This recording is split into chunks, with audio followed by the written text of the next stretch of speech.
날씨 많이 덥죠. 현재 제가 지금 살고 있는 것은 통도사 벽운항인데 통도사에서 가장 높은 곳이거든요. 거기는 유일하게 차가 안 들어가는 곳입니다. 오늘 열심히 아침에 걸어서 내려왔습니다. 거기는 해발이 한 750고지 정도 됩니다. 어제 제 사장한테 전화가 왔더라고요.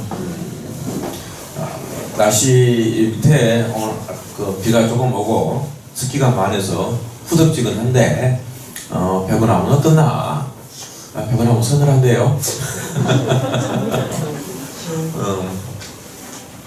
거기는 아주 그래도 여름에 제가 그전에 이렇게 살아봤는데 그래도 선풍기가 말고 에어컨이 필요 없는 에어컨이 없이 조금 덥기는 덥습니다. 더울 때는 덥습니다. 그래도 견딜만 할 정도의 더위기 때문에 선풍기 에어컨이 필요 없고 때로는 또 여름에는 일단은 방을 또 장작불 떼줘야 되는 곳이기 때문에 아주 서늘한 곳입니다. 아무튼 저희들이 강의를 제가 오늘이 계약 강의를 할 때 세 번째 하는데 4월달, 5월달, 6월달 한 달에 한 번. 그래서 3개월. 근데 4월달에 막 따뜻한 봄이었는데 꽃이 하나에는 화창하게 이렇게 피고 오면 막 꽃바람이 말이죠. 꽃비가 내리는 그러한 계절이었는데 언제 이렇게 벌써 뜨거운 여름이 시작이 됐습니다. 늘 언제나 우리의 삶 속에서는 이 무상함이 함께 이렇게 하고 있습니다. 무상함 속에서 언제나 늘 자기의 그러한 마음을 부처님의 가르침 속에서 늘 이렇게 준다 한다면은 마음을 늘 언제나 덥더라도 예후에 덥더라도 자기의 마음은 늘 언제나 시원합니다. 이것을 청량이라고 얘기를 합니다. 문수보살 머무는 것이 청량산이거든요. 문수보살 우리 한국에 오대산 그런 문수성지 중국에 오대산 그래도 문수성지 이 오대산을 다른 말로 청량산이라고 얘기를 합니다. 실질적으로 중국 오대산을 가도 그렇고 우리 한국 오대산을 가더라도 한여름에 30도를 넘지를 않습니다. 시원하기도 합니다. 그러나 지난 시간에도 잠시 얘기를 했을 겁니다. 우리의 이 세상은 늘 언제나 활활 불타고 있다. 늘 뜨겁습니다. 생각의 흐름 속에서 목마름 속에서 늘 언제나 활활 불타고 있습니다. 그러나 문수보살의 지혜는 내 생활의 삶 속에서 일체의 모든 것들을 무상함을 간하고 일체의 모든 삶 속에서 존재하는 것들이 잠시 존재하는 거짓 합으로 인연 합으로 인해서 발생한 이러한 것들을 관찰하는 것이 바로 뭔가 지혜거든요. 지혜는 바로 문수의 상징이다. 문수의 상징은 바로 지혜이다. 그렇기 때문에 바로 문수보살처럼 이 세상을 지혜롭게 관찰해내면 아무리 뜨거운 여름을 할지라도 늘 언제나 청량하다, 시원하다. 내 마음이 활활 타오르지 않으면 내 마음이 늘 언제나 고요함 속에서 적정함 속에서 부처님 가르침 속에서 같이 존재한다 한다면은 아무리 뜨거운 여름을 할지라도 시원할 것이다. 문수보살처럼. 그러니까 그런 문수보살의 지혜 또한 어디에서 나오는가? 바로 이 개에서 나온다. 라는 것을 알아주시고 그렇기 때문에 우리는 계율을 배워야 됩니다. 우리 책 46페이지 한번 펴볼까요? 제2절 계율 41페이지 그런 거 보면 제2절 계율 배우기 학계라는 것이 있습니다. 앞부분을 한번 읽어보겠습니다.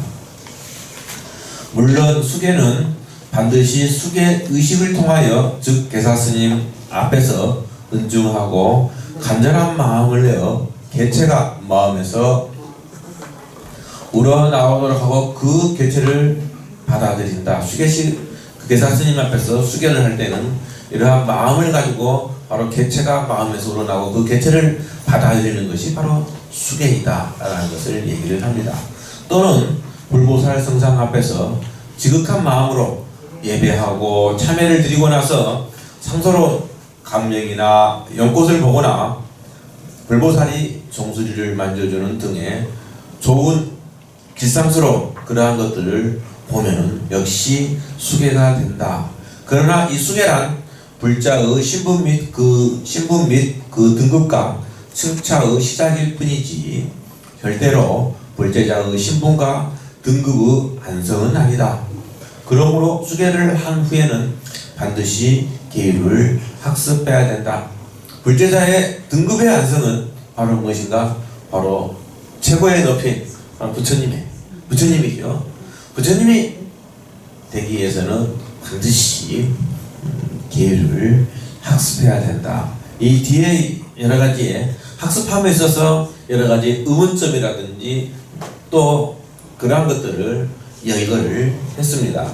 그래서 중간에 이렇게 보면은 맨 밑에서 41편 밑에 그 넷째 줄에 이렇게 보면은 불교의 계율은 곧 사람들로 하여금 일체 중생들로 하여금 불자들로 하여금 부처님께서 배우신 것을 따라서 배우고 부처님께서 행하신 것을 따라서 행하여 부처님께서 증득하신 그러한 무상 정등각을 증득하신 것을 증득에 이르게 하는 그러한 강대한 법문인 것이다. 무엇이요? 부처님의 계율이라는 것이 바로 이런 것이다. 그래서 이렇게 보면은 사람들이 이 계율이라는 것은 뭐 다음 페이지에 이렇게 보면은 계율이라는 것은 단지 뭐 그릇된 것을 막고 나쁜 짓 하지 말라. 마치 국가의 뭐 법률처럼 아니면 도덕이나 윤리처럼 이게 계율이다라고. 계율이라는 것은 뭐뭐 하지 마라 바로 금지라는 것을 이 얘기를 하고 있다. 사람들이 계율을 그렇게만 보통 생각을 하고 있다. 아까 얘기했던 것처럼 일제 생각의 흐름을 끊고 중생의 삿된 견해를 부처님의 바른 견해로 돌려서 궁극에는 깨달음을 얻게 해주는 가장 첫 시작점이라는 것을 우리 중생들은 잘 이해하지 못하고 있다. 그 부분에 대해서 얘기를 하고 있어요. 그 다음 단락을 이렇게 보면은 계율이라는 것은 일체의 모든 법문을 다 이렇게 포함하고 있는데 실질적으로 계율에 보면은 가장 적은 것은 상기 또한 계율인데 가장 적은 것은 세계 조항이고 그 다음에 가장 많은 것은 이제 비구니는 250개가 있고 비구니계는 348개가 있는데 많아야 계율이 348가지뿐이 안 되는데 그것이 어찌 일체의 만법을 일체의 모든 부처님의 가르침을 이 세상의 모든 선법을 다 포함하고 있는가에 대해서 이렇게 얘기를 하고 있어요. 그러나 불법이라는 것은 부처님의 계율이라는 것은 뭐뭐 하지 말라는 것만 아니고 무엇을 해라 또한 계율이다 라고 얘기를 합니다. 그래서 이렇게 보면은 불교의 계율은 악업을 짓는 것을 금지하기도 하지만 또한 선업을 짓지 않는 것을 금지한다. 계라는 것도 금지의 의미를 가지고 있는데 악업을 금지를 하지만서도 선업을 짓지 않는 것도 금지를 한다. 바꿔서 얘기하는 선업을 끊임없이 행하는 것 또한 계율이다 라는 것을 얘기를 합니다. 그래서 부처님의 계율을 크게 두 가지로 나누는데 여기에서 나오지만서도 작지법과 지지법이 나오는데 즉 지을 작자를 써서 짓는 것을 가져야 된다. 즉 선업을 끊임없이 해나가, 그렇게 해나가, 지켜나가는 것을, 그것 또한 계이고, 또 악업을 그치는 것을 끊임없이 지켜나가는 것 또한 이것을 지지라고 얘기를 하는데, 이러한 것 또한 계율이다. 그래서 부처님의 계율이라는 것은 소극적인 무엇을 하지 말라, 나쁜 것은 하지 말라 라고 하는 것만, 그것이 계율이 아니고 반드시 선법을, 선한 행을 자기의 삶 속에서, 자기의 수행 속에서, 자기의 생활 속에서 옷 입고 밥 먹고 대소변 보고 일체 모두 걸어가는 그 가정 속에서 일체의 모든 하나하나 선법을 행하는 것 또한 계율이다 라는 것을 얘기를 합니다. 그래서 칠불통계가 나오죠. 제학막작 중성봉행 자정기의 시제불교라는 것이 나옵니다. 일체 모든 부처님의 가장 근본 계율이 무엇인가? 바로 중성 제학막작, 일체 모든 악한 것을 끊고 일체 모든 선법을 받들어 행하면서, 그렇게 일체 악을 끊고 일체 선법을 해 나갔을 때 바로 자기의 참다운 청정한 마음이 이루어진다. 이것이 일체의 모든 부처님의 가르침이다라는 것이 바로 칠불통계예요. 이게 그렇기 때문에 일체의 모든 계율이라는 것은 바로 무엇인가? 바로 일체의 모든 악을 끊기도 하지만서도 또 일체의 모든 선법을, 착한 마음을 일으켜서 착한 법을 자기의 생활 속에서 하나하나 해나가는 것이 바로 부처님의 가르침이고 계율이다. 착한 법이라는 것은 뭘까요? 바로 부처님께서 말씀하신 것을 그대로 해나가는 것이 착한 법입니다. 내 나름대로 나 착하게 살고 있는데 나는 악하지 않아, 나는 선한 사람이야, 그런 기준이 아닌 부처님께서 말씀하신 그러한 것들을 하나하나 해나가는 것이 바로 착한 법이다. 착한 법이다라는 것을 알아주시죠. 그리고 일체 이러한 것들은 어디에서 나오는가? 바로 오계에서 나온다. 43페이지 중간 단락을 이렇게 보면은, 오계는 불계 중 제일 간단한 학문이면서도 또한 모든 불계의 근본이 된다. 그렇기 때문에 이 오계는 일체 모든 오계가 성기 오계가 됐든 팔간제계, 팔간제계가 됐든 또 삼위식계가 됐든 또 구족계 비구니 스님들이 받았던, 아니면은 법망경의 십중대계가 됐던 일체의 모든 것들은 바로 이 오계가 근본이 된다. 그리고 아무리 많은 계율을 할지라도 이 오계 안에서 뻗어나왔다. 즉 이러한 것들을 우리들이 하나하나 배워나가야 된다라는 것을 얘기를 하고 있습니다. 그래서 왜 이러한 것들을 계율을 배워야, 여기 뒤에 단락에 이렇게 보면은 홍해율사라는 분이 있습니다. 39쪽에 이렇게 아닙니다.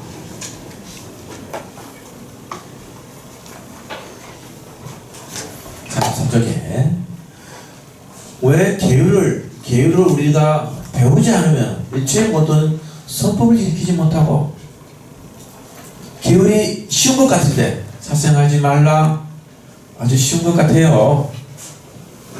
그러나 그 사생하지 말라는 그 안 속에는 우리 스님들이 공부하는 그러한 그 안에 보면은 무수히 많은 것들이 열거되어 있습니다. 정말 머리가 아플 정도로 많습니다. 즉 어떠한 하나의 조항이 있으면 그 조항에 따른 그 조례들이 쭉쭉쭉쭉 나옵니다.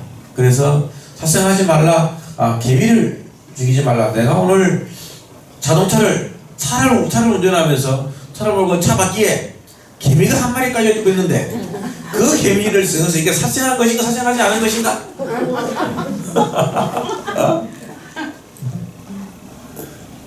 아니 모기가 내 눈앞에서 내도 모르게 말이지 그냥 한번 탁 했는데 이렇게 죽어버렸다. 살생한 죄인가 죄가 아닌가 기다렸는데, 예를 들면 내가 걸어가다가 무심코 내 발바닥에 개미가 밟혀졌어요. 살생하지 즉 오게 살생하지 말라는 내 개를 어겼는가 어기지 않았는가? 어기지 않았다. 왜? 내가 살심을 가지지 않았기 때문에. 내 마음속에 내가 이 개를 죽여버려야 되겠다. 그러한 악한 마음을 갖지 않았기 때문에 무심으로 죽이는 것은 무법이다 라고 얘기를 합니다. 그러면은 살생하지 말라는 그런 오개가 있다. 그러면은 사람을 죽였느냐, 큰 짐승을 죽였느냐, 아니면 개미를 죽였느냐에 따라서 또 여러 가지의 승차만별이 있어요. 가장 핵심은 사람을 죽이는 거예요. 내가 저 사람을 내가 반드시 죽여야 되겠다. 칼을 준비를 해서 어떠한 도구를 준비를 해서 가가지고 내가 칼을 찔러서 죽이든, 어떤 도구를 이용해서, 독약을 이용해서, 무엇을 이용해서 죽이든, 그래서 그 사람이 목숨이 끊어졌다. 그러면은 이제 이게 바로 중죄에 해당하는, 부처님께서 얘기하는 살생하지 말라의 큰 개를 보면, 그리고 나머지 내도 모르게 내가 갑자기 말이지, 오늘 그런 것도 말했지, 남편이 말했지, 내한테 가면서 한번 짜증 성질이 팍 나있는데 내 눈앞에서 개미가 얼쩡거리고 말이죠. 그 모기가 얼쩡거린단 말이야. 화가 나가지고 그냥 개미한테 한풀이 모기한테 한풀이 한다고 탁 죽여버렸단 말이야. 그런 같은 경우에는 이제 참여를 하면 이 한 가지의 계획이란 그만큼 어렵다는 겁니다. 우리가 또 배워야 될, 왜 우리가 선법을 익혀나가고 하는 것, 그런 것들, 그래서 그러한 것들을 하나하나 배워나가야 된다. 이러한 것들을 모르고 배우지 않냐면은 내가 모르게 내 마음속에서 살아가면서 끊임없이 악한 씨앗이 나도 모르게 하나하나 자라야 된다. 그 악한 씨앗이 크게 되면 나중에는 더 큰 악한 것을 짓게 된다. 이 악한 것은 끊임없이 나를 악한 곳으로 인도해 간다. 반대로 선한 마음을 써서 그 선한 마음을 인도해서 자기의 말을 인도해 나가고 자기의 생활의 삶을, 자기의 행위를 하나하나 인도해 나간다 한다면 자기의 가고자 하는 행복으로, 니르바나의 해탈로, 고로부터 벗어나는 그것으로 끊임없이 내 삶이 인도해져 간다 라는 것을 얘기를 합니다. 그렇기 때문에 기회를 배워야 됩니다. 그래서 이 계라는 것은 부처님 경전 속에 이 계라는 것은 일체의 선법을 낳게 하고 일체의 선법을 자라나게 하는 근본 터전이다, 근본 도량이다. 그렇기 때문에 계율을 배워야 된다라고 얘기를 합니다. 선생경에 보면은 이러한 구절이 있습니다. 그러므로 경에 말씀하시기를 만약 하늘 등에 태어나려면 반드시 개의 발을 보호해야 한다. 또한 돼지와 같아서, 계율은 돼지와 같아서 만물을 능히 자라게 한가 같다라고 얘기를 합니다.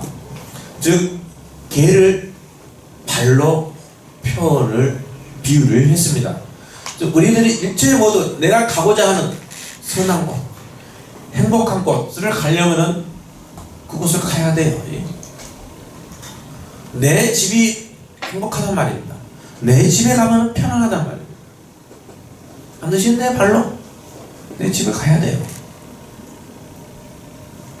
일체의 모든 선법을 행해서 일체의 모든 선법을 행해서 그 고로부터 벗어나는 곳으로 가려면은 무엇을? 바로 우리가 발로 집을 가듯이 개라는 것을 가지고 반드시 내 생활 속에서, 내 수행 속에서, 내 기도 속에서 해 나갔을 때 우리는 그렇게 그곳에 갈 수 있다. 최소한 하늘 등의 나래는 등이라고 얘기를 했어요. 생략을 했어요. 가장 낮은 하늘에 태어날 수 있다. 하늘에 태어나는 건 뭐예요? 신이 된다는 거예요. 하늘에 태어나는 건 신이 된다는 얘기예요. 부처님이 이 하늘에는 수많은 신들이 있어요. 그래서 배웠을 건데요.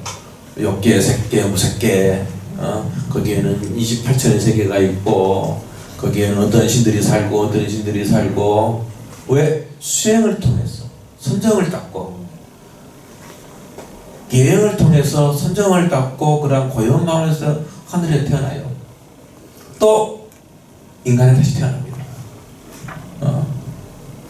계행을 했을 때 이것은 최소한을 얘기를 하는 겁니다.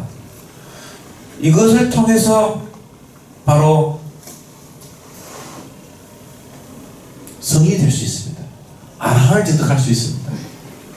보살을 문수보살, 관세음보살, 보현보살, 지장보살, 대세지보살 그런 등등의 보살의 지위에 올라갈 수가 있습니다. 더 나아가서는 궁극에는 선풀을 할 수가 있어요. 내가 부처가 된다. 생각만 해보십시오.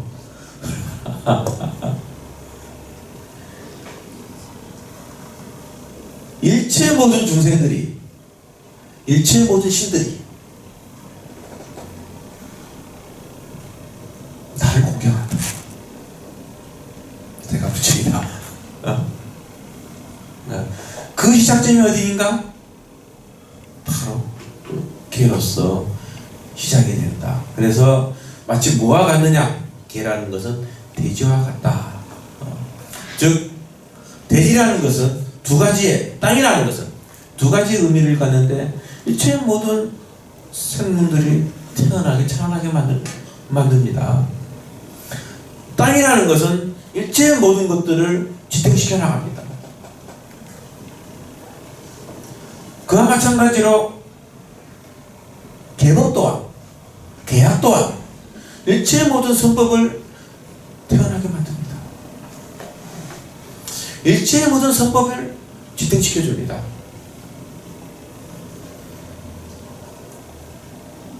무수히 많은 사람들이 선보를 하겠다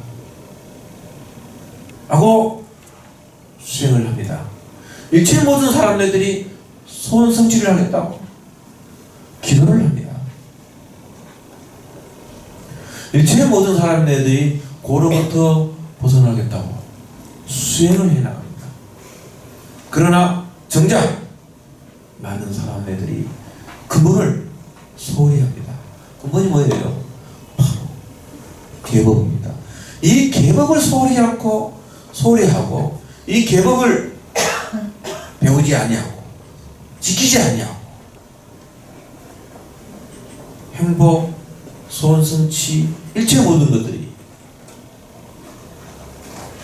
올라갔다가 내려오고 올라갔다가 내려오고 마치 터전이 이 기초가 단단하지 않은 것과 같습니다.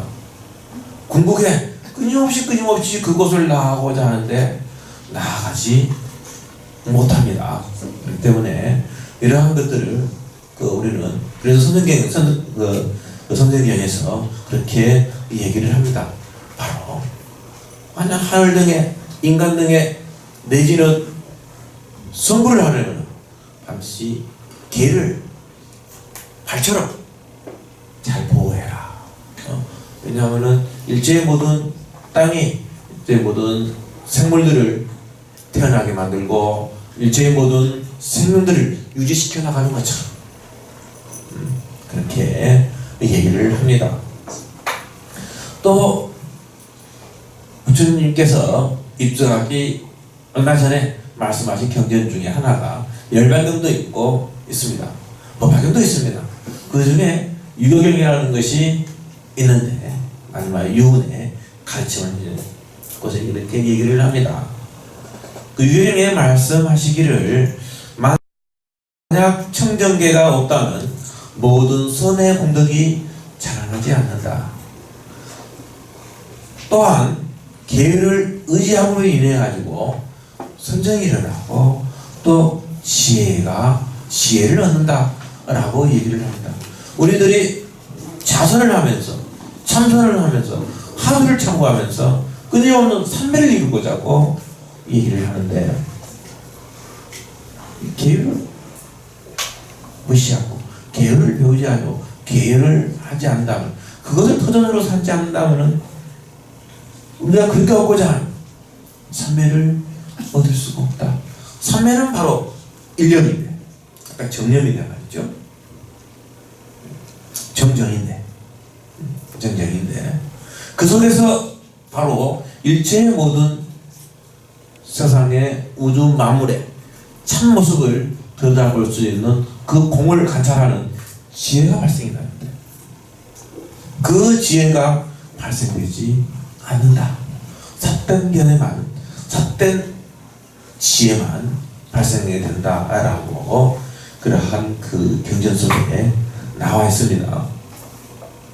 그렇기 때문에 우리 중생들이 늘 언제나 계율을 하나하나 배우고 또 그 익히고 그러한 것들을 지켜나가야 돼요. 부처님 제자 중에 오비구 중에 아싸지 비구가 있습니다. 중국 그 한문 표기본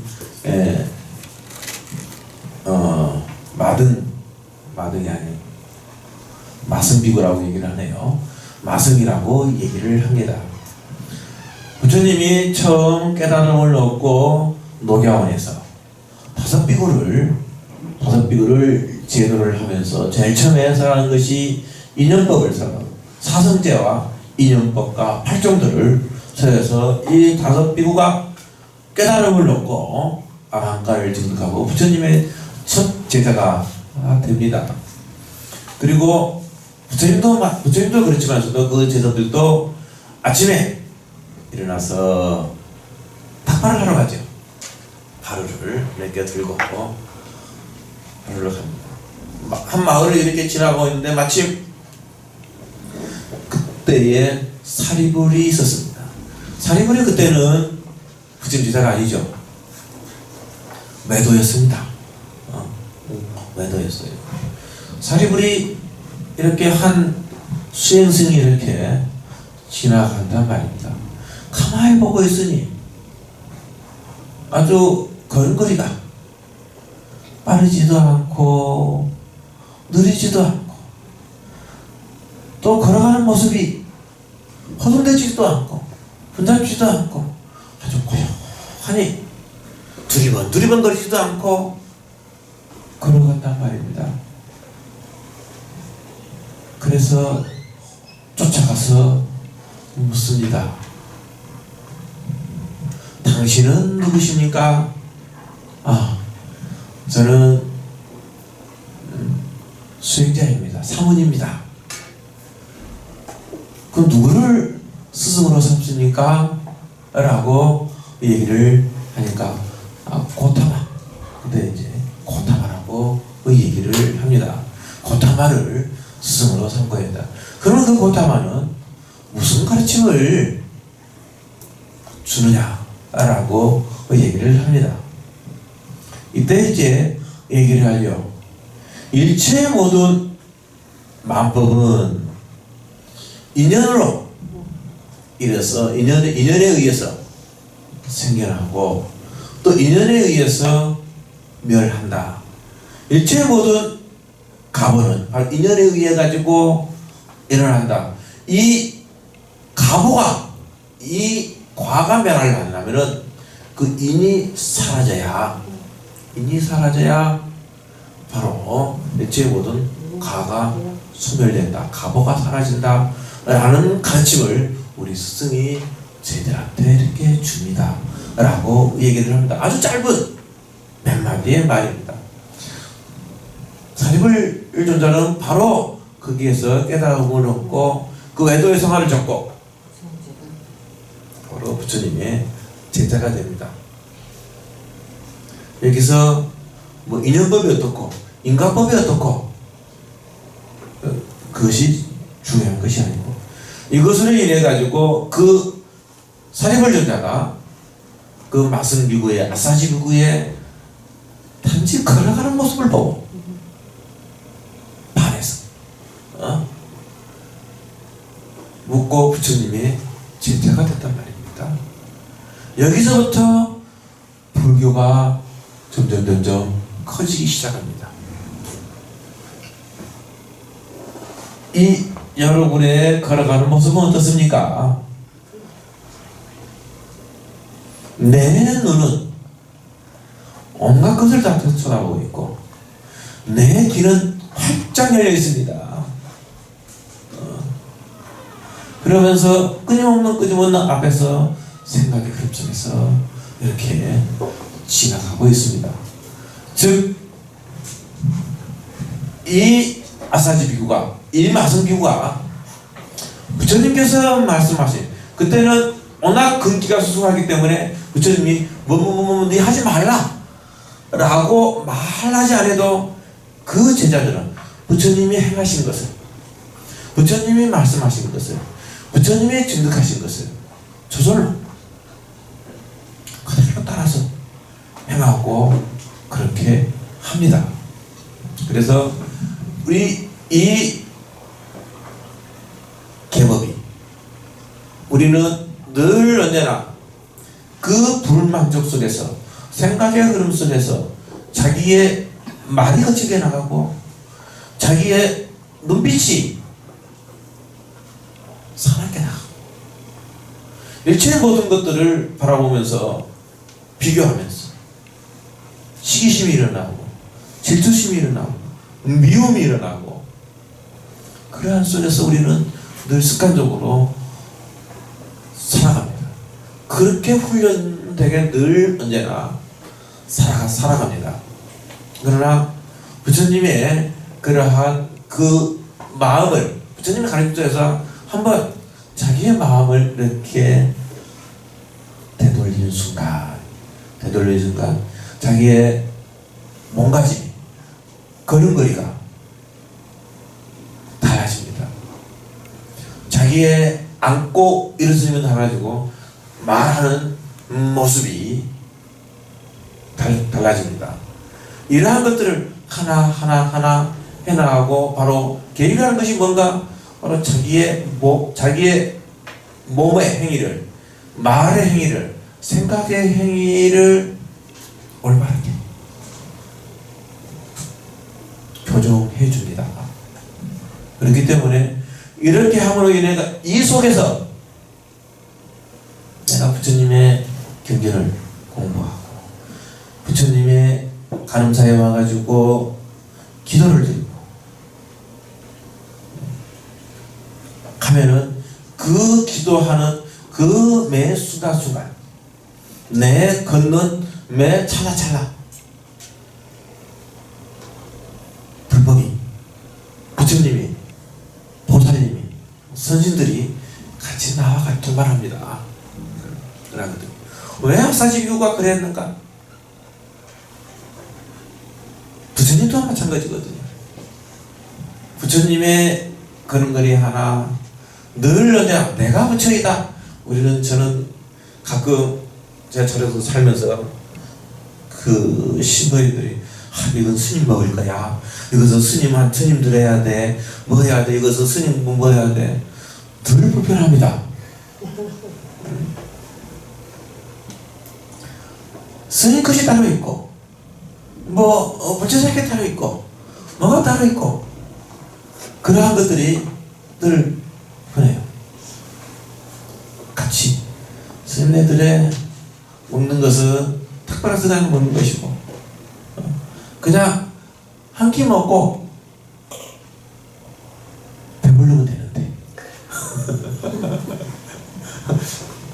근데 이 혀의 도둑놈은 그것을 용서하지 않습니다. 한 끼 먹고 한 끼 먹어서 두 끼를 먹든 한 끼를 먹든 무엇을 먹든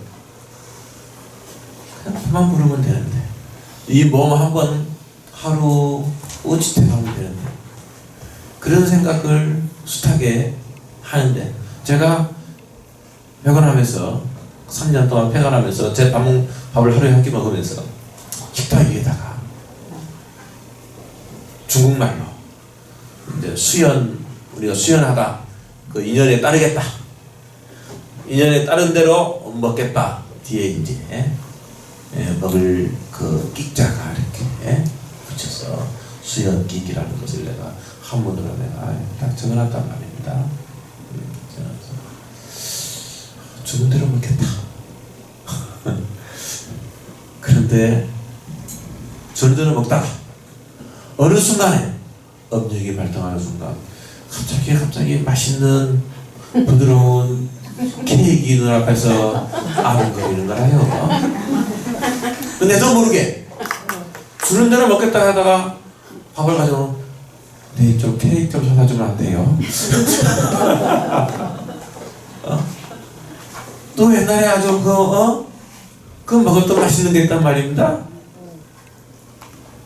내가 좋아하는 빵이 있단 말입니다. 나 이 빵 사다 주면 안 돼요? 이 혀의 도둑놈이라는 것은 늘 언제나 그렇습니다. 그래서 자기의 이 5가지 감각기관을 가지런하게 고요하게 만들지를 못합니다. 그래서 끊임없이 그럼 어떻게 해야 되냐? 부처님께서 가르치는 한 끼 먹어라. 그래 한 끼 먹으려다. 나 2끼 안 먹어. 나 3끼 안 먹어. 나 간식 안 먹어. 그것을 끊임없이 얘기하면서 이 혀의 도둑놈을 끊임없이 죽여나가고 그렇게 했을 때만이 내가 비로소 내 생활의 삶 속에서 손법이 하나하나 누구를 위해서 그전에는 이 혀가 뭐예요? 나를 위해서. 응? 여기에 계신 모치들은 어떻게 하면 자기 자식한테 맛있는 것을 먹일까? 라고 하는 것처럼 내가 맛있는 것을 덜 먹고 그러한 생각을 안 함으로 인해 가지고 어떻게 하면 다른 사람들을 만족시켜 줄까? 다른 사람들을 즐겁게 해줄까? 다른 사람들을 더 줄까? 맛있게 해줄까? 그러한 서법들이 끊임없이 자라나게 된다. 계율이라는 것이 바로 그런 것이다. 우리는 나를 속박한 것이다. 나를 억압한 것이다. 라고 사람들이 착각을 합니다. 나의 5가지의 감각기관, 나의 끊임없이 불만족 속에서 일어나는 그러한 목마름들을 하나하나 차단시키는 그 목마름을 해결하고 하는데도 끊임없이 고가 발생되는데 그 목마름을 차단시키로 인해 가지고 그 고가 발생되지 아니고 다시 새로운 즐거움이 기쁨이 샘습니다. 이렇게 하나하나 해나가는 것이 바로 기회를 지켜나가는 것이다. 내일 모레가 13일이 지방선거입니다. 쉽게 얘기하면은 그 선거라는 건 정치거든요.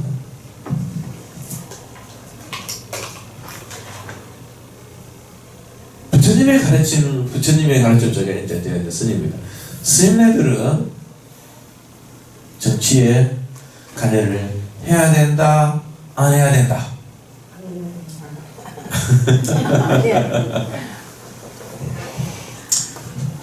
부처님, 우리 불교가 흥성하게 돼.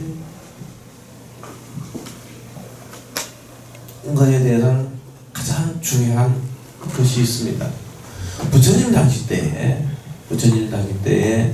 일체 모든 사상계, 정치계 그러한 것들이 아주 굉장히 복잡한 사회입니다.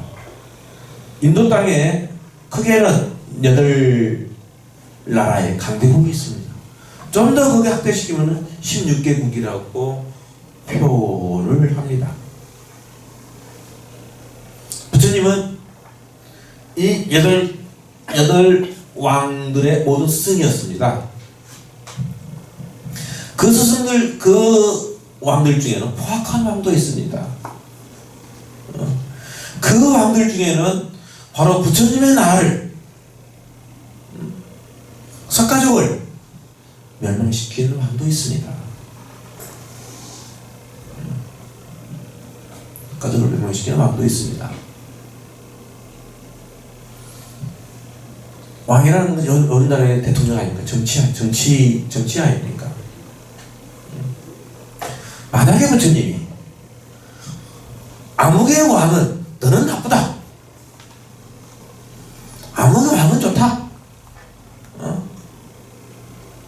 그렇게 했다. 오늘날의 불교는 없습니다. 왜?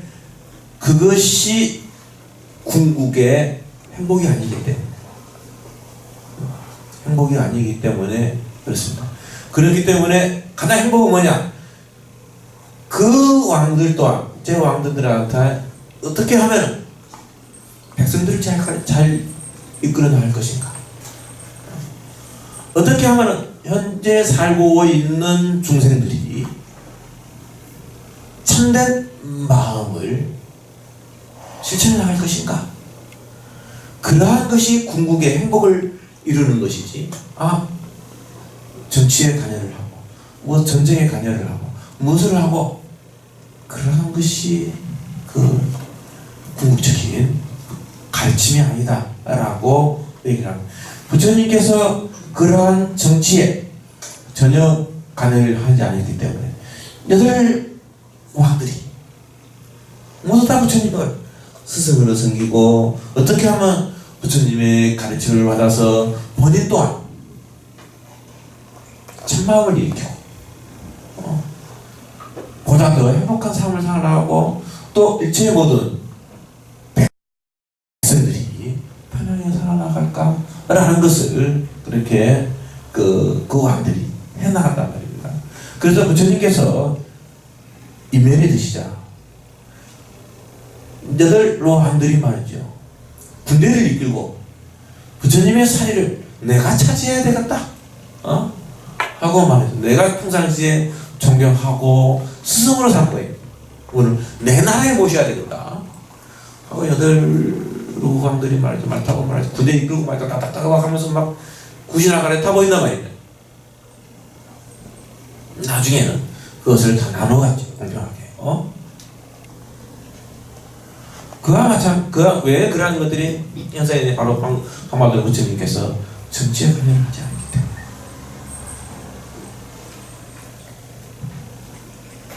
대만에 큰 절이 있습니다. 몇 가지 큰 절이 있는데 한 절이 있는데 그 절에 큰 스님이 계셔요. 정말 수행을 열심히 하죠. 정말 신도들이, 우리 통도사 신도 많다 어디 많다 많은 게 아니야.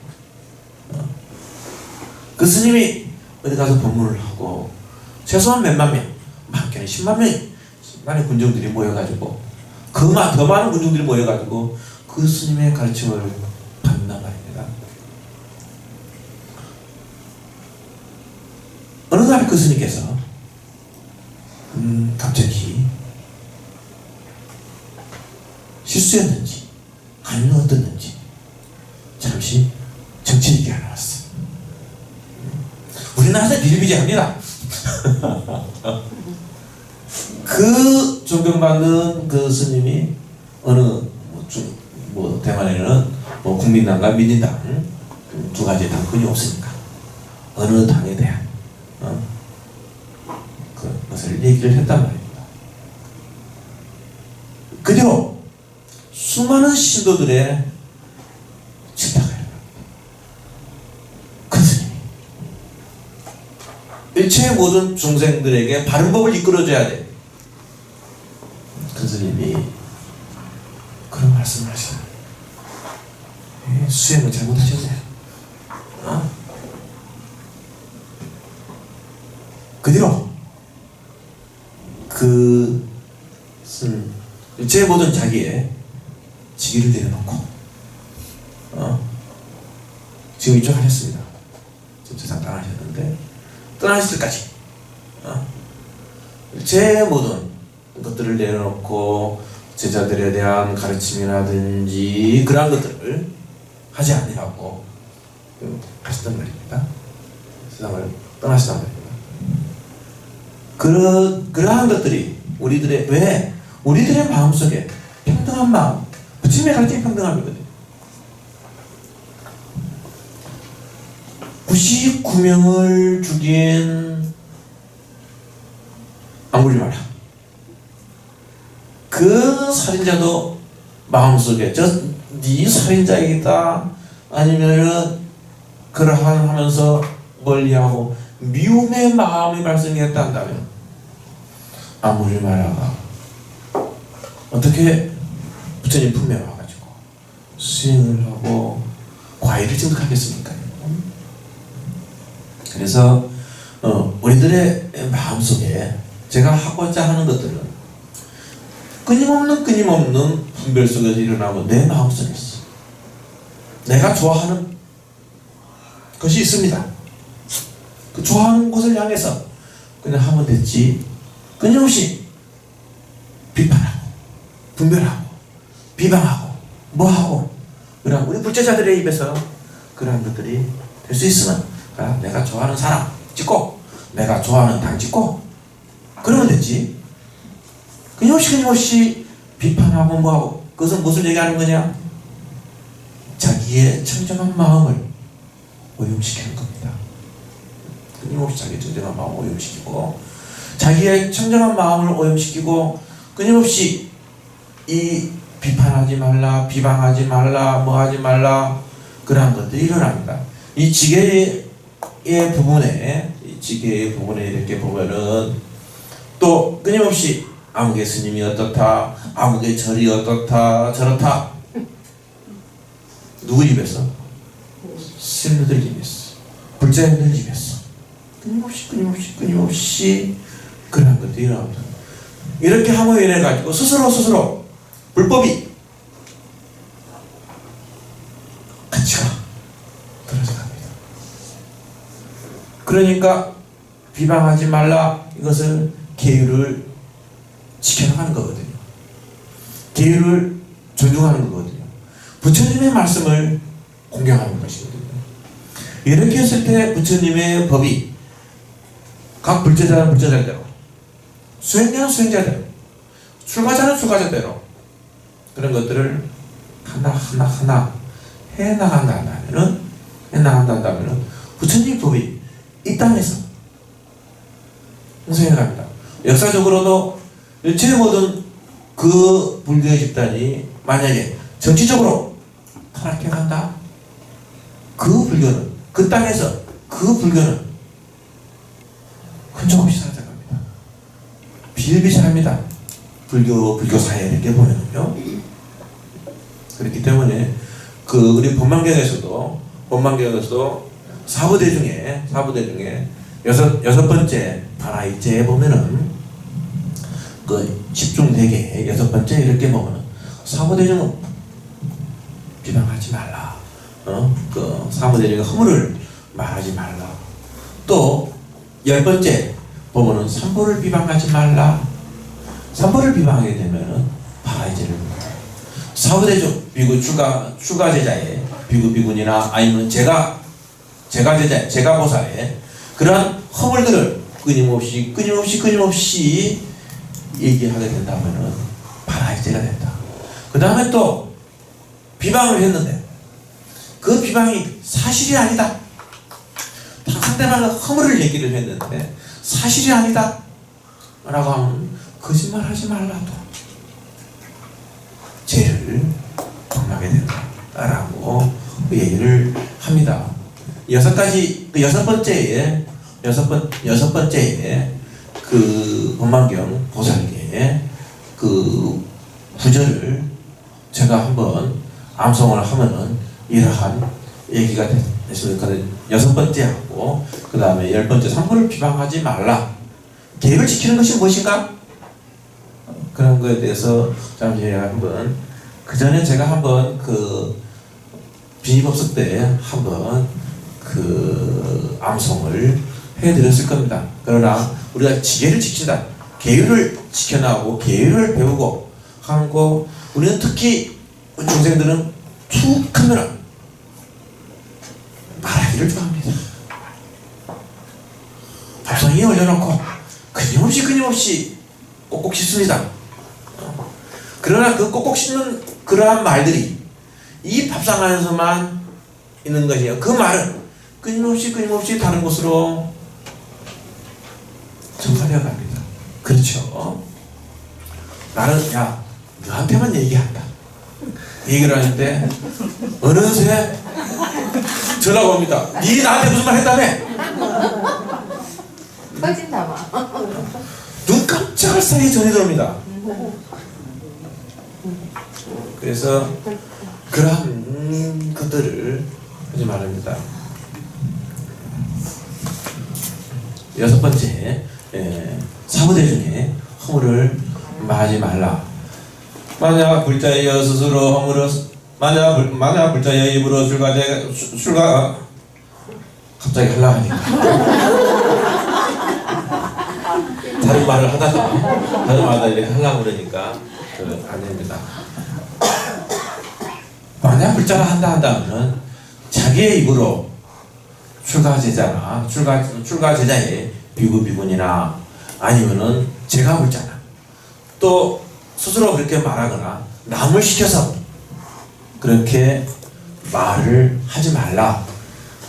만약 그러한 애도 악인이나 아니면은 삿된 악인들이 사부대 중에 그러한 것들을 비방을 한다면은 그러한 것들을 비방을 한다면은 일체 모든 허물을 짓게 된다. 그래서 그러한 것들을 그렇게 하게 되면 하나하나 모두 다 악한 말을 하게 되고 스스로 불법을 허물어 들이게 되는데 다른 사람들이 하물어 그렇게 말을 해도 그러한 것들을 듣지 말아야 되는데 하물며 자기 입으로 다른 사람들의 그러한 말들을 하리라 그렇게 그런 것들을 하게 된다 하면은 가라이죄를 범하느니라 라고 얘기를 합니다. 그리고 또 산보를 비방하지 말라라고 얘기를 합니다. 그래서 만약 보살은 애도나 악인이 부처님을 비방하는 소리를 들으면 마치 삼백자루에 창으로 심장을 찌른 것 같거늘 하물며 자기 입으로 스스로 비방하리요 라고. 그래서 신심과 효순심을 내지 않고 도리어 삿된 사견을 가진 그러한 사람을 도와서 산보를 비방하는 것은 바라이죄를 범하느니라 라고 그러한 구절이 이렇게 나와 있습니다. 그래서 우리들이 늘 우리의 불제자들은 그러한 자기의 삶 속에서 정치적인 아니면은 불법에 대한 아무개 스님이 어떻고 아무개 불자가 어떻고 전에 왔는데 아무개 보살이 말이지 이런 일을 하더라 말이죠. 그런 등등의 것들을 늘 헌전을 하지 말고 내 마음속에 어떻게 하면은 자비심을 일으킬 것인가, 내 마음속에 어떻게 하면은 보리심을 일으킬 것인가, 그러한 생각들을 하나하나 늘 언제나 해나가는 것이 바로 지혜이다. 계획을 해나가는 거죠. 그러한 것들을 하나하나 해나갔을 때 비로소 내 마음속에서 부처님의 법을 받아들이게 되고 부처님의 법을 바르게 믿게 되고 부처님의 법들이 하나하나 살아야 돼. 그래서 바로 계를 받으면 개체가 형성이 되는데 개체에 대해서 지난 시간에 말씀을 드렸습니다. 이 개체라는 것이 뭔가 눈에 보이지 않는 계를 받으므로 내가 계를 지켜야 되겠다. 부처님의 법을 내가 하나하나 실천해야 되겠다는 자기 마음속에 생기는 그러한 마음입니다. 굳건한 의지심입니다. 그것이 개체인데 그 개체가 내 마음속에서 끊임없이 발생하고 해가지고 뭐가 열리는가? 불성이 열립니다. 불성은 찾으려 하지 말고 부처님께서 말씀하신 살생하지 말라. 어떻게 하면 살생하지 않을까? 어떻게 하면 다른 사람을 소란하게 하지 않을까? 어떻게 하면 다른 사람의 마음에 상처를 입게 하지 않을까? 그러한 마음들을 하나하나 해나가는 것이 바로 내 마음속에서 선법을 자라나게 만들고 기회를 지켜나가는 것입니다.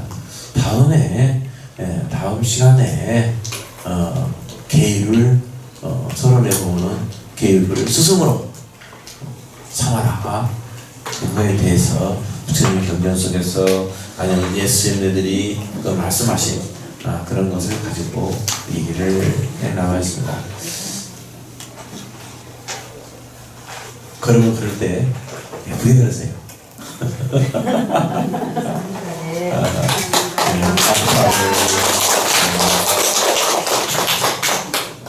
질문 있습니까? 오늘 6월 1일 현충일인데 즐거운